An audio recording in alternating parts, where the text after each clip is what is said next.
성령님께서 이 시간 우리의 마음을 열어주셔서 진리를 깨닫게 하여 주시옵소서. 예수 그리스도의 이름으로 기도드리옵나이다. 아멘. 오늘은 방금 봉독한 말씀을 중심으로 주님과 연합한 믿음으로 살아가는 제목으로 함께 은혜를 나누고자 합니다. 우리들이 예수 믿은 지 꽤 오래됐고 밤이 깊고 낮이 가까이 왔습니다. 이제 주님 재림하셔서 세상을 심판하시고 성도들을 온전히 구원할 때가 심히 가까이 왔으니 주님을 알지 못하던 때에 따르던 사욕을 따르지 말고 정욕을 위해서 육신의 일을 도모하지 말고 하나님이 입혀주신 그리스도의 옷을 입으라고 엄히 말씀하고 계십니다. 본문 1절로 2절 말씀을 보겠습니다.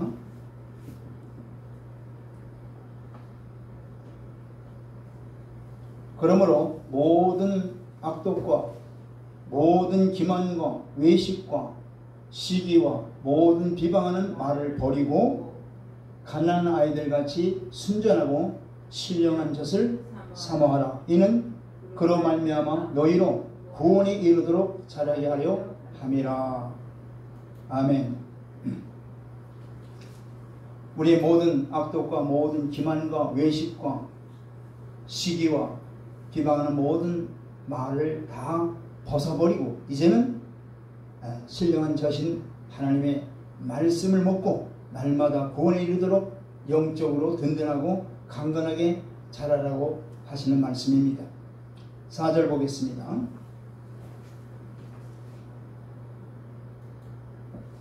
시작. 사람에게는 버림받았으나 하나님께는 택하심을 입은 보배로운 사람들이신 예수에게 나와.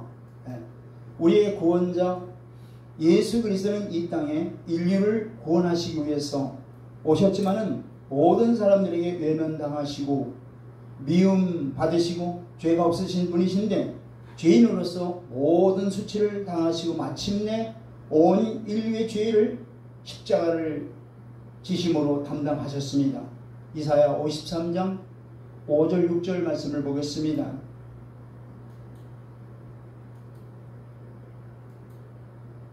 시작. 그가 찔림은 우리의 허물 때문이요 그가 상함은 우리의 죄악 때문이라. 그가 징계를 받음으로 우리는 평화를 누리고 그가 채찍에 맞음으로 우리는 나음을 받아도다. 6절. 우리는 다 양 같아서 그릇 행하여 각기 제 길로 갔거늘 여호와께서는 우리 모두의 죄악을 그에게 담당시키셨도다. 누구의 죄 때문에 십자가에서 죽으셨습니까? 바로 우리의 죄 때문에 예수님이 십자가에 죽으셨다는 말씀입니다. 이렇게 모든 인류는 예수님을 버렸습니다. 하나님께서는 그 버림받은 예수님을 통해서 인류를 구원하셨습니다. 그러므로 우리가 버린 예수님을 통하지 않고는 구원을 받을 수가 없습니다. 곧 그분은 우리의 죄 때문에 버림받으시고 죽은 것입니다. 창세기 2장 17절을 보겠습니다. 시작. 선악을 알게 하는 나무의 열매는 먹지 말라. 네가 먹는 날에는 반드시 죽으리라 하시니라. 이 말씀과 같이 인류의 조상 아담과 하와가 선악과를 먹은 결과 예수 그리스도께서 죽으신 것입니다. 그러므로 이 십자가와 부활을 믿으면 하나님께서 택하신 보배로운 사람들이신 예수께 나오게 되는 것입니다. 우리는 믿음의 사람들로서 바로 이 새 피조물이 되었고 새 피조물답게 살아야 되는 것입니다. 그러므로 사람들의 생각과 평가와 인정에 연연하지 말고 살라는 것입니다. 이 세상이 뭐라 평하든지 너는 하나님이 주시는 믿음을 갖고 살라고 말씀하시는 거예요. 오직 하나님께서 기뻐하시는 믿음을 가지고 신실하신 하나님만 의지하며 살아가야 되는 것입니다. 사랑하는 성도 여러분, 우리에게 중요한 것은 세상 사람들의 평가와 박수 갈채와 인정이 아닙니다. 세상의 부와 명예를 쫓아 사는 것이 화려해 보일지라도 그것은 우리에게 오는 영원 구원과는 아무 상관이 없습니다. 오로지 우리가 관심을 둬야 될 것은 하나님의 생각입니다. 하나님 앞에 우리의 모습을 늘 살펴야 되는 거예요. 하나님께서 어떻게 생각하실까? 이것만을 생각하는 저와 여러분들이 되기를 주의 이름으로 축원드립니다. 그러나 하나님께 인정받으며 살아가는 것에는 세상의 압박과 핍박과 또 비난과 버림이 따르게 되어 있어요. 정직과 거짓은 구별되며 또 진리와 비진리는 하나가 될 수 없습니다. 항상 우리는 하나님 편에 서 있어야 되는 것입니다. 갈라디아서 1장 10절 말씀을 보겠습니다.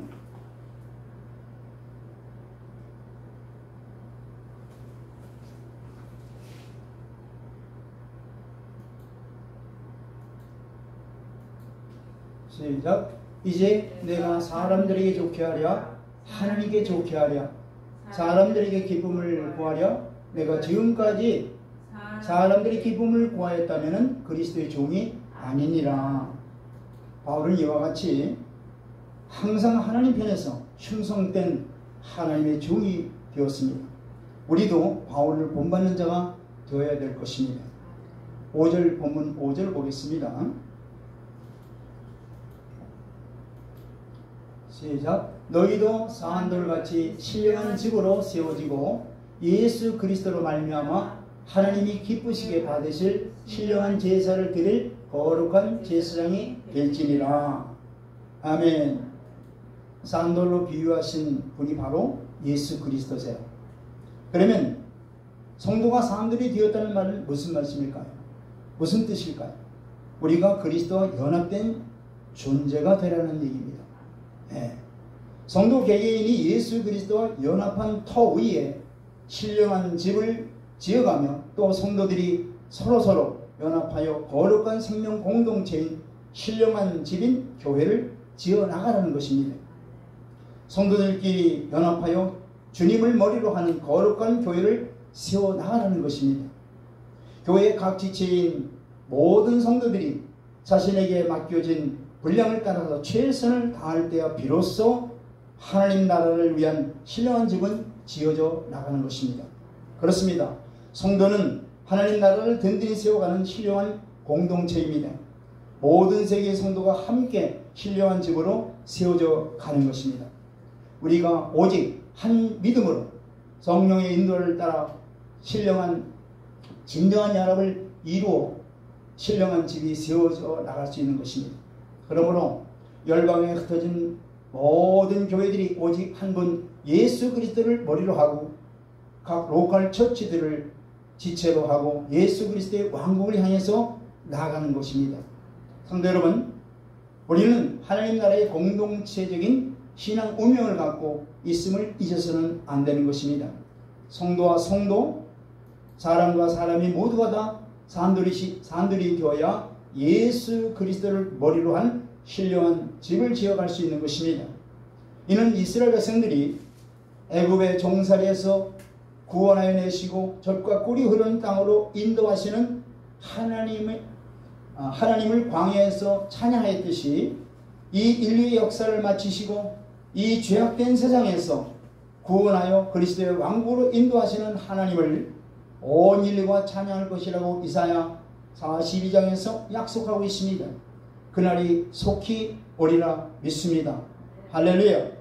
그날에 그곳에 들어갈 거룩한 자들은 거룩한 성도로서 그리스도의 장성한 분량에 이르기까지 자라난 믿음의 자녀들이 주님과 함께 그날에 들어가게 되는 것입니다. 계시록 21장 10절을 보시길 바랍니다.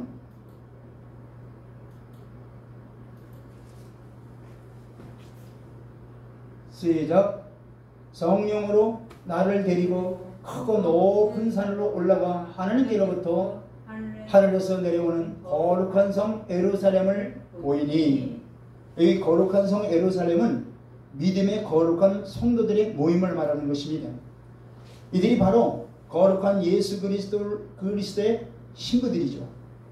우리 모두 성령님의 인도하심으로 하나님의 말씀대로 순종해서 그날에 참여하는 모든 자녀들이 되길 주의 이름으로 축원드립니다.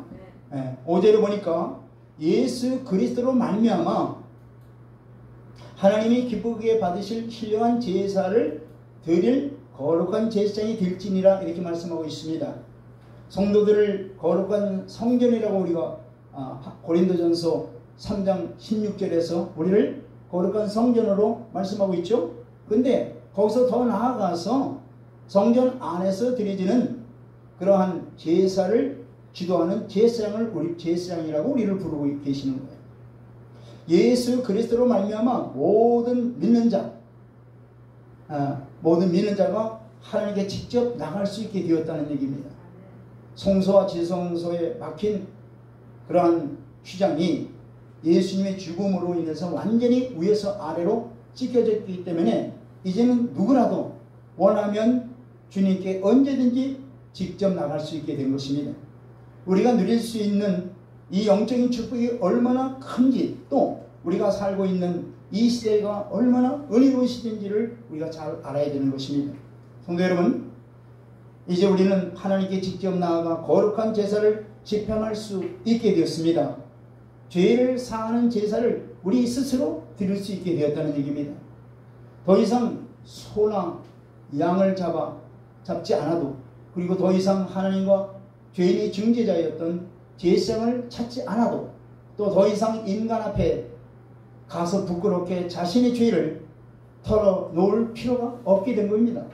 우리가 직접 하나님 앞에 나아가서 우리 스스로의 죄를 고백하고 그분께로 오는 은혜를 직접 누릴 수 있게 된 것이 너무나도 큰 하나님의 은혜인 것입니다. 그럼에도 불구하고 오늘 우리들이 주님께 나아가기를 태만히 영적 게으름에 빠져있는 자들이 너무나 많이 있습니다. 어찌 제사장이 이 직무를 등한히 할 수 있겠습니까? 이 사실을 명심하고 날마다 하나님께 나아가 신령한 제사를 드리는 저와 여러분들이 되기를 다시 한번 주의 이름으로 축원드립니다. 히브리서 7장 27절을 보시길 바랍니다. 시작. 그는 저 대제사장들이 먼저 자기 죄를 위하고 다음에 백성의 죄를 위하여 날마다 제사 드리는 것과 같이 할 필요가 없으니 이는 그가 단번에 자기를 드려 이루셨음이니라. 이는 저가, 즉 예수님이 십자가의 단번에 우리 모든 죄와 허물을 십자가에서 도발시켜 주셨다는 말씀입니다. 아멘. 그래서 누구든지 예수 그리스도께 나오면은 모든 죄와 허물을 다 사함을 받는 줄 믿으시길 바랍니다. 본문 6절을 보시길 바랍니다. 6절 시작. 성경에 기록되었을 때 보라, 내가 택한 보배로운 모퉁이 돌을 시온에 두노니 그를 믿는 자는 부끄러움을 당하지 아니하리라 하셨느니. 이 미래의 부끄러움을 당하지 않는다는 이 말씀은 바로 진정 우리에게 큰 용기와 위로를 주는 아주 귀한 말씀이죠. 초대교회 당시에 현실 속에서 이 교회가 핍박받기 시작하면서 교회와 성도에게 얼마나 많은 갈등이 있었는지 모릅니다. 초대교회 당시 성도들은 믿음을 지키기 위해서 현실적인 고통과 위험을 감수해야 했던 것입니다. 때로는 사람들 앞에서 조롱을 받아야 됐고, 때로는 벗기운 채로, 또 온갖 비방 속에서, 심지어는 불타는 장작더미 속에 묶인 채 화형에 처해지도 하고, 그야말로 수치와 죽음의 고통을 무릅쓰고 신앙을 지켜야 했던 것이 바로 초대교회의 신앙인들입니다. 이런 상황은 그런데 오늘날에도 동일하게 자행되고 있다는 사실을 알아야 돼요. 아직도 세계 곳곳에는 신앙으로 인해서 많은 그리스도인들이 박해를 받고 살해당하고 테러를 당하고 위협을 당하고 있습니다. 근래 아프가니스탄 사태를 여러분들 잘 보셨죠? 또 지구상에서 가장 악랄한 북한 공산주의 집단을 통해서 얼마나 심한 핍박이 가해지는지 모릅니다. 심지어 동족에게 수치를 당하는 자들도 있습니다. 우리나라의 경우 사회적 제도나 체제로 인해서 고통과 부끄러움을 당하는 경우도 있습니다. 또 사회 어느 곳곳에든지 기독교인이라는 사실로 인해서 부당한 대우를 받아야 할 때도 적지 않아 있습니다. 사랑하는 성도 여러분, 우리는 영원한 부끄러움을 당치 않은 존재라는 것을 깊이 알아야 돼요. 사단의 정죄와 세상의 조롱은 아무런 효력이 없습니다. 이는 우리가 세상에서 부끄러움을 당하지 않는다는 말이 아니라 장차 주님의 심판대 앞에서 부끄러움을 당치 않는다는 말씀입니다. 즉 악인들은 장차 주님의 심판대 앞에서 영벌의 심판을 당함으로 영원한 수치를 당하게 될 것입니다. 그러나 우리 성도들은 이러한 영원한 수치를 당하지 않는 거예요. 우리는 상급을 보응받게 되어 있습니다. 여러분, 이 사실을 믿음으로 이 세상에서 수치 곧 그리스도를 믿음으로 말미암아 오는 일시적인 수치와 조롱을 도리어 기쁨으로 감내하시길 바랍니다. 고린도후서 5장 10절을 보시기 바랍니다.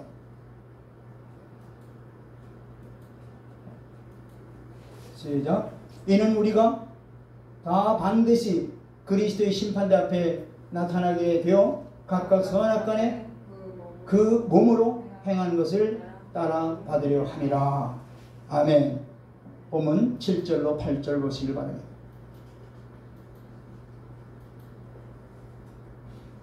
시작. 그러므로 믿는 너희에게는 보배이나 믿지 아니하는 자에게는 건축자들이 버린 그 돌이 모퉁이의 머리들이 되고. 자, 그리스도를 어떤 이는 보배처럼 여기고 또 어떤 이는 버려진 돌처럼 여긴다고 말씀하고 있죠. 그럼 왜 이러한 일이 일어날까요? 아담의 타락 이후에 인간은 진리를 구별하는 능력을 상실했습니다. 곧 인간이 만든 세계관으로는 진리를 옳게 분별할 수 있는 능력이 없어요. 뭐 인본주의라든가 또 공산주의 또 포스트 모더니즘 또 뉴에이지 운동 등은 이 사상적 배경으로는 이런 사상적 배경으로는 진리와 비진리를 옳게 구별할 수 없습니다. 죄악된 인간이 만든 이 가치 체계로는 진리와 비진리를 옳게 분별할 수 없다는 얘기입니다. 마치 주님의 비유처럼 소경이 소경을 인도하는 그러한 경우와 같은 것이죠. 예수 그리스도는 모퉁이의 머리털이 되셨습니다. 예수님께서 모퉁이의 머리털이 되었다는 이 말씀은 바로 성도의 신앙과 또 교회 공동체의 신앙의 견고한 기초 반석이 되었다는 얘기예요. 또한 모퉁이의 머리털이 되셨다는 것은 예수님이 개인과 공동체의 신앙의 성장과 또 세워져 나가는 표준이 되었다는 얘기예요. 스탠다드가 되었다는 얘기죠. 곧 예수 그리스도로 기준을 삼지 않고서는 쌓아올린 믿음의 공력들은 모두 다 무너지고 불타버리는 거예요. 또한 이제 모퉁이의 머리털이 되었다는 것은 바로 성도와 교회가 예수 그리스도의 소유가 되었다는 얘기입니다. 불순종의 자녀들이었던 우리의 호적이 완전히 뒤바뀐 겁니다. 진정 우리의 주인은 예수 그리스도가 되신 거예요. 오직 예수 그리스도만이 우리 믿음의 기초요, 시작이요, 표준이요, 우리의 왕이시요, 통치자이십니다. 여러분, 이를 언제나 가슴에 새기고 꼭 기억하고 생각하시고 매 순간마다 믿음으로 행하시길 바랍니다. 요한복음 14장 6절을 보시길 바랍니다.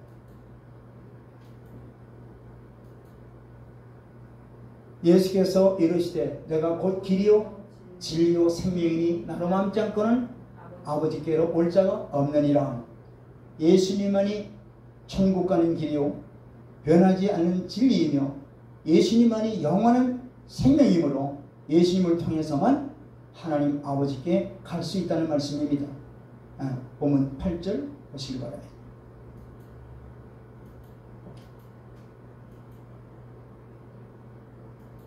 시작. 또한 부딪히는 돌과 걸려 넘어지게 하는 바위가 되었다 하셨으니 하였느니라. 그들이 말씀을 순종하지 아니함으로 넘어지나니 이는 그들을 이렇게 정하신 것이니라. 이는 매우 두려운 말씀이에요. 매우 두렵습니다. 즉 하나님께서 버리셨다는 얘기예요. 하나님께서 버릴 자가 있다는 얘기예요. 굉장히 두려운 얘기죠.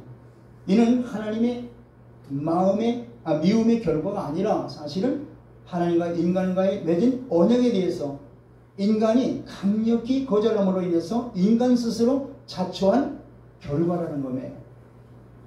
저 항상 이 말씀을 볼 때 이들은 예수 그리스도가 진리임을 분명히 들었던 자들이에요. 지금. 그러므로 하나님의 심판을 받는 이유는 무지가 아니라 예수님을 몰라서가 아니라 진리를 들었음에도 불구하고 고의로 또 능동적으로 반항하며 적대했기 때문에 결국은 버림을 받을 수밖에 없다는 말씀입니다. 하나님이 구원의 팔이 짧아서도 구원함이 못하심이 아니요 또 그분의 능력이 모자라서 구원함이 못하심도 아니라고 말씀하시는 거예요. 순전히 인간이 하나님의 사랑을 고의적으로 거부했기 때문에 이 말씀을 하시는 거예요.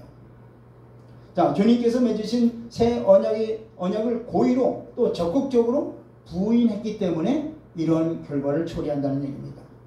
예수님께서 성령의 힘을 입어서 귀신을 쫓아내시는 것을 바리새인들이 보았어요.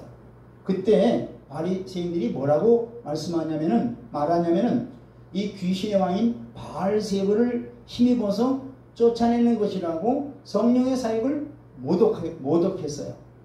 그래서 예수님께서 그들에게 하시는 말씀이 자 마태복음 12장 31절로 32절을 보시길 바랍니다.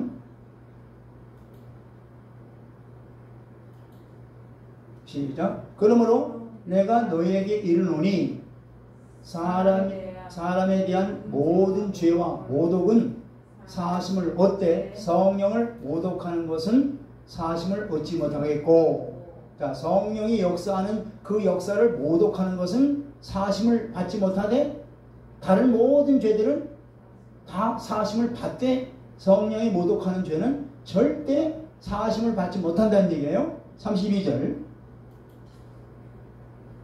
시작. 또 누구든지 말로 인자를 거역하면 사하심을 얻되 누구든지 말로 성령을 거역하면 이 세상과 오는 세상에도 사하심을 얻지 못하리라. 이와 같이 성령의 사역을 회방하는 자는 영원히 용서받지 못하는 죄를 범하는 죄라고 했습니다. 오늘날도 마찬가지입니다. 성령의 역사는 요한복음 16장 8절에 잘 알고 있죠? 성령의 역사가 뭡니까? 죄에 대해서, 의에 대해서, 심판에 대해서 계속 성령은 지금도 역사하고 계시는 거예요. 죄라는 게 뭐예요? 네? 죄라는 게 예수 믿지 않는 게 죄예요. 네. 또 의가 뭐예요? 예수님의 행하신 모든 것을 어떻게 거부하고 믿지 않는 거예요. 이것 역시 예수님이 의죠, 의. 근데 그 의를 행하신 것을 다 읽어볼까요? 시작. 그가 와서 죄에 대하여, 의에 대하여, 심판에 대하여 세상을 책망하시리라. 자, 성령은 계속 의에 대해서 또 심판은 죄에 대해서 심판을 받았다는 것을 성령께서 계속 말씀하시는 거예요. 그러면 믿는 자들에게는 심령 안에 내주하셔서 이 말씀을 자꾸 증거하고 뭐예요? 감화를 주시죠. 믿지 않는 자들에게도 마찬가지로 심령 안에서 하는 게 아니라 믿지 않는 자는 어떻게 돼요? 여러 가지 환경과 여건 속에서 계속 메시지를 내시는 겁니다. 성령께서. 그런데 우리 믿는 자들 보세요. 믿는 자들 가운데 자기가 죄를 지었어요. 근데 죄를 지었으면 이걸 회개하면 되는데 회개하지 아니하고 이걸 계속 감추는 거예요. 그리고 이것쯤이야 감추는데 아무 일 없이 잘 지나간단 말이에요. 그러니까 또 죄를 져요. 그런데 그때마다 성령께서는 어떻게 해요? 계속 너 회개하라고 양심을 깨우친단 말이에요. 근데도 그걸 무시해요. 계속 무시하면서 자기 방법대로 산단 말이에요. 그럴 때에 성령께서 바로 계속적으로 회개하라고 메시지를 주는데, 감동 감화를 주는데, 자기 멋대로 산다면, 회개하지 않고 자기 멋대로 산다면 이게 바로 성령 해방죄입니다. 이런 성령 해방죄를 지으면 어떻게 된다 그랬어요? 절대 사함을 받지 못해요. 이 세대도 그렇고 오는 세대도 사함을 받지 못하고 결국 뭐예요? 멸망길로 간다는 것을 오늘 성경은 말씀하시는 거예요. 그러니까 한 번 구원이면 영원 구원이라는 말, 이건 이 말씀에 절대, 말씀을 보세요. 한 번 구원이 영원 구원이 아니에요. 항상 구원을 이루어 가야 되는 거예요. 항상 구원을 이루어 가야 되는 거예요. 그러니까 성령께서 깨우쳐지는 대로 회개할 건 회개하고 하나님의 말씀대로 순종하는 삶을 살아야 진짜 구원을 이루어 가는 겁니다. 아멘. 네. 본문 9절을 보시길 바랍니다. 자, 9장 9절.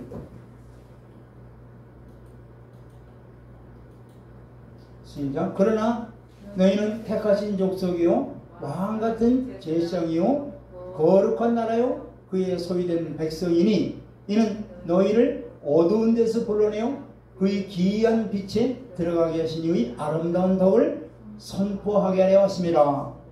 여기 보니까 예수 그리스도를 믿는 믿음으로 인해서 하나님께서 죄인인 우리를 어떤 신분으로 바꿔주셨어요? 택하신 족속, 왕같은 제사장, 거룩한 나라, 참 그의 소유된 백성으로 삼아주셨다고 말씀하고 있어요. 죄와 허물로 죽었던 우리가 천국의 왕 또는 제사장이 되었다는 얘기입니다. 네. 죄인의 신분이었던 우리가 아무런 노력 없이 왕같은 제사장이 되었다는, 이건 얼마나 그야말로 축복이요, 이게 은혜가 아닐 수 없습니다. 마귀의 종로를 타며 살아가던 이 죄인이 예수 그리스도로 말미암아 어떻게 돼요? 커다란 변화를 우리가 커다란 변화를 받게 된 거예요. 이게 바로 기적 중에 기적이 아니고 무엇이겠습니까? 자, 그럼에도 불구하고 개탄하지 않을 수 없는 것은 뭐냐? 그것은 곧 믿음으로 하나님의 왕같은 제사장이 되었음에도 불구하고 그에 걸맞는 삶을 살지 못하고 있다는 것, 이게 바로 개탄스러운 일이죠. 이건 너무나 가슴 아픈 일이에요, 사실. 왕같은 제사장이 된 우리가 하나님께 구하는 것이 무엇인지를 잘 생각해 보시길 바랍니다. 왕같은 제사장에 걸맞는 것을 우리가 정말로 구하고 있습니까? 열방에 하나님의 의로움과 공의가 있기를 여러분들 기도하고 있습니까? 아니면 이 세상에 썩어질 것들을 위해서 기도하고 있습니까? 우리의 간구소리는 늘 내 자신의 안락과 또 행복과 내 자녀의 출세와 성공 등 개인적인 것에 너무 머물 때가 너무나 많지 않습니까? 나라를 통치하는 왕과 다른 일을 중보하는 제사장의 직분과는 너무나도 거리가 먼 거예요. 곧 신분의 변화라고 하는 큰 축복을 받았음에도 불구하고 자신의 배를 불리기 위해서 살았던 죄인이었던 때의 모습의 그 습성과 요구를 그대로 간직하며 살아가고 있다는 것이 얼마나 서글픈 일인지 몰라요. 믿음을 갖는 우리가 순간 우리는 왕같은 제사장으로 우리가 완전히 승격화된 거예요. 큰 축복을 받은 거예요. 주님께서 주실 수 있는 가장 큰 축복이 바로 이거예요. 우리가 도저히 도달할 수 없었던 지위에 주님의 도움으로 한순간 완전히 바뀌어버린 거예요. 이에 대해서 끊임없이 감사와 감격이 우리 입에서 나와야 될 줄 믿습니다. 또한 왕같은 제사장 걸맞는 그런 간구와 갈망이 있어야 되는 거예요. 그래서 우리의 입에는 현실에 대한 불평과 원망이 없어야 되는 거예요. 또 세상의 것들과 다른 것들과의 상대적으로 비교해서 자신의 열등감 속에 가둬두는 어리석음을 탈피해버려야 되는 거예요. 그리고 우리의 기도 속에 현실적인 복만을 구했던 옛날에 그러한 갈망하는 소리가 없어져야 되는 거예요. 에베소서 1장 3절로 5절 말씀을 보시길 바랍니다. 우리의 신분이 어떻게 바뀌었고 하나님 우리를 어떻게 언제부터 우리를 구원하시는 걸 한번 보세요. 에베소 1장 3절 시작. 찬송하리로다. 하나님 우리 주 예수 그리스도의 아버지께서 그리스도 안에서 하늘에 속한 모든 신령한 복을 우리에게 주시되, 하늘에 속한 모든 신령한 복을 예수 그리스도를 통해서 우리에게 주셨다는 얘기예요. 4절. 곧 창세전에 그리스도 안에서 우리를 택하사 우리로 사랑 안에서 그 앞에 거룩하고 흠이 없게 하시려고. 언제 우리를 택하셨다는 거예요? 우리가 이제 예를 들어서 몇 년 전에, 아니면 뭐 우리가 신앙생활을 시작할 때, 그때 우리가 믿어서 그때 하나님이 우리를 택하신 게 아니고 창세전에 우리를 그리스도 안에서 믿기로 이미 작정되었다는 얘기예요. 그런데 때가 돼서 우리를 구원해 주셨다는 얘기죠. 예. 어떻게 하기 위해서? 우리로 사랑 안에서 그 앞에 거룩하고 흠이 없게 하시려고 우리를 택하셨다는 얘기예요. 5절 시작. 그 기쁘신 뜻대로 우리를 예정하사 예수 그리스도로 말미암아 자기의 아들들이 되게 하셨으니. 아멘.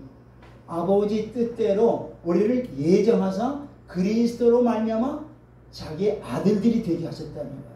할렐루야. 그러니까 우리가 예수 믿는다는 것이 내가 선택해서 믿은 게 아니고 하나님께서 이미 작정하시고 우리를 구원해 주시고, 그러니까 믿음이라는 게 뭐예요? 하나님의 선물이라고 말씀하시는 거예요. 우리가 가지고 있는 이 믿음은 하나님의 전적인 주권이요 하나님의 전적인 은혜로 우리에게 주신 선물인 것을 믿으시기 바랍니다. 그러니까 구원받았다는 것이 엄청난 하나님의 은혜와 축복이라는 것을 여러분들 깨달으시길 바랍니다. 자, 본문 9절을 보시길 바랍니다. 9절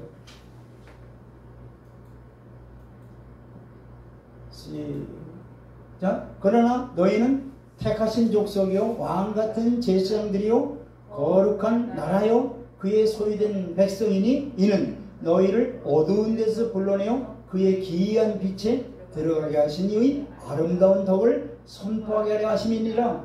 아멘. 하나님께서 많은 사람 중에 우리를 택하여 왕같은 제사장으로 거룩한 나라로 그의 소유된 백성으로 삼으신 목적이 바로 뭐예요? 하나님의 그 아름다운 덕을 선전하기 위해서 우리를 택하시고 우리를 구원하셨다는 얘기예요. 자, 우리에게는 하나님의 사자로서 하나님의 뜻을 알려야 될 직분을 맡겨주신 거예요. 조금도 가감없이 말과 행동으로 증거해야 되는 것입니다. 예, 이에 대해서 조금도 머뭇거릴 필요 없어요. 예, 믿는 자 모두가 하나님의 사자가 되어서, 이 사자라고 하는 것은 메신저죠. 하나님의 이 복된 소식을 전할 자, 이게 사자라고 해요. 메신저. 자, 사자가 되어서 이 세상에서 하나님의 진리를 선포하고 그대로 믿음으로 살아가는 삶이 되었다는 얘기예요. 할렐루야. 자, 우리가 예수 그리스도를 믿으시오 라고 하는 선포와 아울러 우리의 삶이 예수 그리스도의 살아가는 삶으로, 행함으로 나타내야 되는 거예요. 진리를. 할렐루야. 이게 바로 예수를 믿는 자들의 삶이라는 것을 알아야 돼요. 예.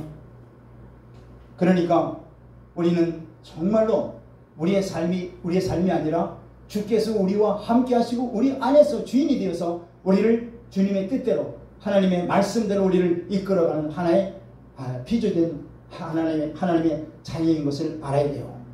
이제는 내가 된 것은 나의 주님의 은혜라는 것을 사도 바울이 고백한 것처럼 이제 나의 나됨은 오직 주님의 은혜인 것을 우리가 고백해야 되는 거예요. 아멘. 자, 마태복음 5장 13절을 보시길 바랍니다. 그래서 이 말씀을 주시는 거예요. 시작. 너희는 세상의 소금이니 소금이 만일 그 맛을 잃으면 무엇으로 짜게 하리요? 후에는 아무 쓸데없이 다만 밖에 버려져 사람에게 밟힐 뿐이니라. 저와 여러분들이 세상에 뭐라는 얘기예요? 소금이 되었다가 아니라 소금이라는 얘기예요, 바로. 예. 근데 소금이 맛을 잃으면 무엇으로 짜게 하려? 소금이 맛을 잃는다? 아무 의미가 없죠. 예수 믿는 하나님의 자녀들이 정말 예수의 향기가 우리의 삶 속에 나타나지 않으면 아무 의미가 없는 거예요, 바로.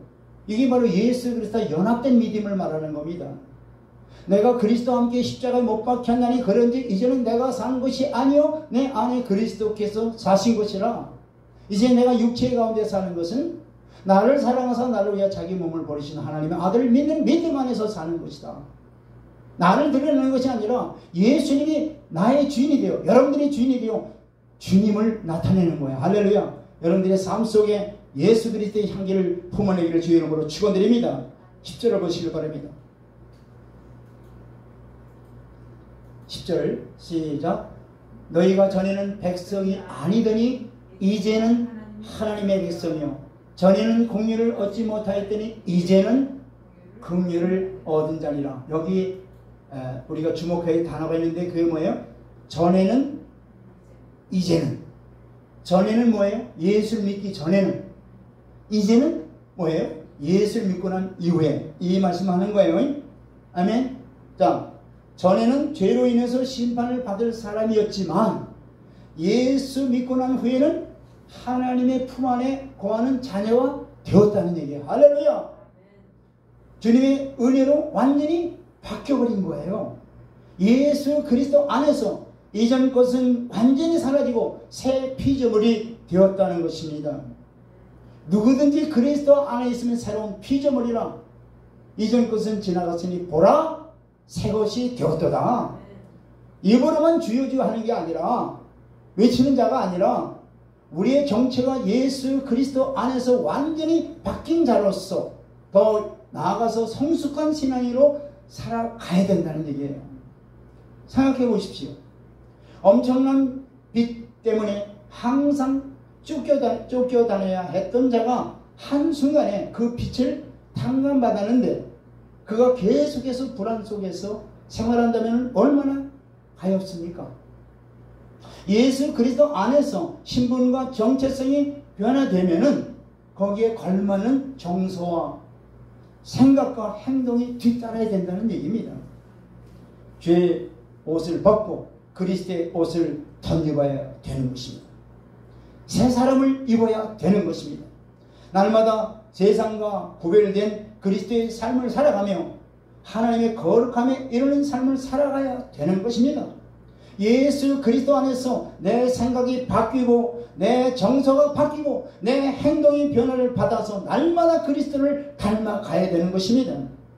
과거의 나의 소액의 삶을 따라가던 생활을 완전히 바꿔서 이제는 성령을 따라 성령의 소욕을 따라 살아가는 성령에 충만한 하나님의 자녀들이 되길 바랍니다. 전에는 이기적으로 살아왔지만 이제는 이웃을 내 몸처럼 사랑하는 자들이 되어야 될 줄 믿습니다. 이것이 정체성의 완전한 변화를 경험한 사람들의 당연한 도리인 것입니다. 우리 골로새서 3장 9절로 10절을 보겠습니다. 골로새서 3장 9절로 10절 말씀드리겠습니다. 시작. 너희가 서로 거짓말을 하지 말라. 옛사람과 그 행위를 벗어버리고. 자, 옛사람과 옛생위 다 완전히 뭐예요? 우리가 옷을 벗듯이 take away, take off, 완전히 벗어버리고 그 다음에는 벗어버렸으니까 이제 입어야 되죠. 뭘 입나 보세요. 10절. 무엇을 입으라고 말씀하시는가 보세요. 10절 시작. 새 사람을 입었으니 이는 자기를 창조하신 이의 형상을 따라 지식에까지 새롭게 하심을 입은 자니라. 우리 창세기 1장 26절에 보니까 하나님께서 우리를 하나님의 형상대로 창조하셨다 그랬어요. 그런데 우리가 죄로 인해서 하나님의 형상을 잃어버렸어요. 그런데 예수 그리스도로 말미암아 그 하나님의 형상을 우리가 되찾게 된 겁니다. 이 새 옷을 입으라는 얘기예요. 아멘. 네. 완전히 새로운 사람이 된 거예요.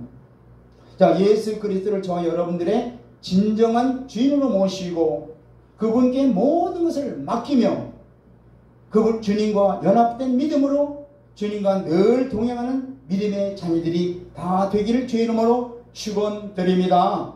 할렐루야. 기도하겠습니다. 주님, 이제는 주님과 연합된 믿음을 저희들에게 주셔서 우리의 삶이 아니라 오직 주님이 주인이 되어서 우리의 삶을 이끌어가고 우리의 삶을 주관하는 삶이 되게 도와주시옵소서. 오직 주님의 우리를 주관하시고 이끌어 주시는 믿음 안에서 거하게 도와주시옵소서. 그리하여 하나님께만 영광을 돌리고 하나님의 뜻을 이 땅 위에 이루어드리는 그러한 도구들이 될 수 있도록 충만한 은혜와 축복을 내려 주시옵소서. 성령 충만함으로 우리를 이끌어 주시옵소서. 예수 그리스도의 이름으로 기도드리옵나이다. 아멘.